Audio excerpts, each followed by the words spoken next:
True indeed, man. And I also was saying that a lot of our African American women isn't having babies, man. That's true, but it's a yin and a yang to that, because ones that do have babies, they may have maybe about 2 or 3 babies, you know what I mean? And cats be like, oh man, she got too many babies, dog. You know what I mean? So it's like, is that a good thing or is that a bad thing? You know what I'm saying? Breeding, you know, anybody? Man, I think in a way, it's kind of tragic, because like I think we got away from that community family angle. You know what I'm saying? That I was just talking to my man from African Identity out in the hall about that family structure. It takes a community. It takes a village. You know that old saying. You know what I'm saying? It's not just the women not having babies. It's just the disconnect. You know what I'm saying, from that generation with that crack hit.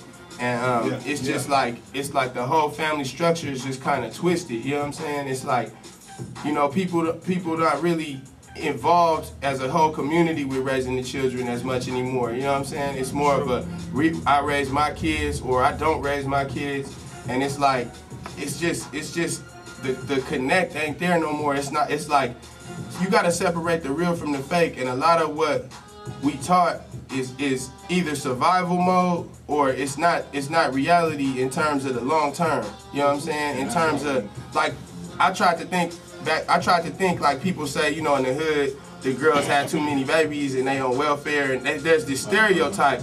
But the mothers is out here working hard. You know what I'm saying? And there's a lot of fathers out there working hard. Some of them disconnected from their kids, can't get along with the mom, or the mom can't get along with the dad.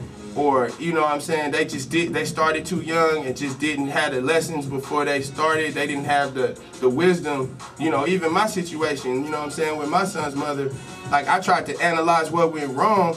A lot of it was just due to being young and not having the guidance. Like when I look at it now, you know, whether we stayed together or not, I would have definitely, you know, had a more clearer mind to you know, what was important. Even though I tried to raise my kid, you know, we ended up separating, and she went another direction and left the state with my seed. You know what I'm saying?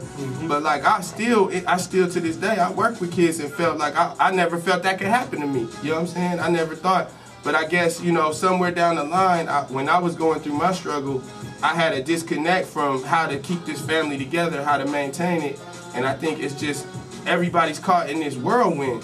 And then when you throw kids in the mix in a situation that's not already stable, it's just like possibilities for all kind of chaos. You know what I'm saying? You got, really, it's an old saying, but you got babies raising babies. True. And it's not as easy as it sounds, but it is a lot. Like he said, it's a lot of youngsters out here that want to know about these programs that can help them raise their kids at a young age. They want to know, but really, when you really think about it, you shouldn't really have to be 14, 15, 16 thinking about how to raise a kid or how to this and how to that. You should still be learning. You know what I'm saying? Yeah, you still at your growing stage. I was 18. You know? Exactly. I was 18, 19, had a full-time job, still trying to get my diploma, you know what I'm saying, with my girl, trying to take care of her. And, you know, she was doing a good job, you know what I'm saying? But, you know, we was young, we didn't know what the priorities were, we didn't know how to come together. I was trying to do music, she was trying to do the dancing thing.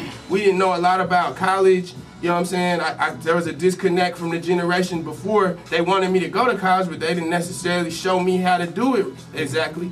And so I lost interest, and by the time I knew it, I'm a baby daddy. You know what I'm saying? And you know what, man? It's funny you speak on that, because I went through something similar. Because, you know, I went to college, but always wanted to go to like a university, like one of them black colleges. I used to want to go to Grambling, one of them too. But in our situation, it was a finance. Like a lot of other cats, it's always finance to hold you back. Yeah. We don't learn about financial right in the hood. We learn the street way. Like, and that's a way, but it's like a stepping stone. But when it comes to this real super duper $1 billion a second white man money, we don't be knowing about that like early enough. Who's gonna tell us? They don't want us to know. That's why. You know what I'm saying? On that note right there, I gotta say, from the family issue to the business issue, you think about it. I heard something just 2 days ago. It was from T.D. Jakes. He was talking about families, marriages, and unity. See, because when a man and woman bond together, according to the word, not to bring it all religious, but according to the word, two become one flesh. You feel me? And when we have, and what I see since I've been out of prison, I just did a 10-year sentence. Since I've been out of prison, what I see right now is a spirit of rebellion in relationships in women with men and men with women. Men are quick to say, you know, F that B, and then he gone up out of there because her attitude.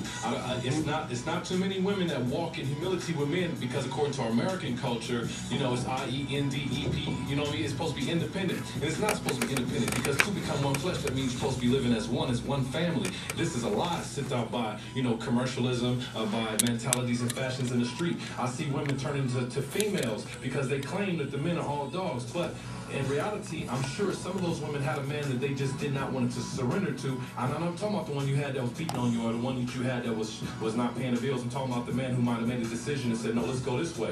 And you felt, no, this is my house, my name on the lease. See, that begins to tear families up. And if you, the same thing with a man. If a man feels that he don't just dog his woman in the household when he's not hearing her voice, then that's going to tear your family up. The children are affected by it. I got 6 kids by 6 different women. Not a proud story. But I noticed that the relationship I have with them children's mamas have affected where me and these kids come from. And so when you have a broken family, how do you still deal with the children, the child that's growing up? Well, it's going to require surrender and humility and love on both parties. How many people already step up to the plate and do that kind of thing right now? It's book desensitization. It says Blackbook took time to elaborate it. We might as well just go ahead and say this coming from African identity. The government not only turned the black community against the women, but turned the women against the men, and turned the children against the men and the women, whether they're elders, their peers.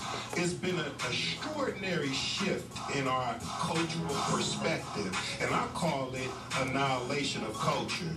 Now, this young man is sitting here telling us right now that he tried. Well, she's somewhere saying she tried. Now, the child cannot say anything.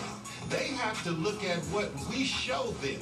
So we're proud parents coming from a matriarchal society. Realistically, we don't come from a nuclear family. We came from a tribal environment where children were raised by everybody. And even in America, the grandmama, big mama, helped raise that child, and your uncle stepped in. It was a cohesive, collaborative effort. Now we got kids going stupid, 18 dummy, little girls pregnant, little girls being raped in the black community. No one's speaking on it. It's hush hush.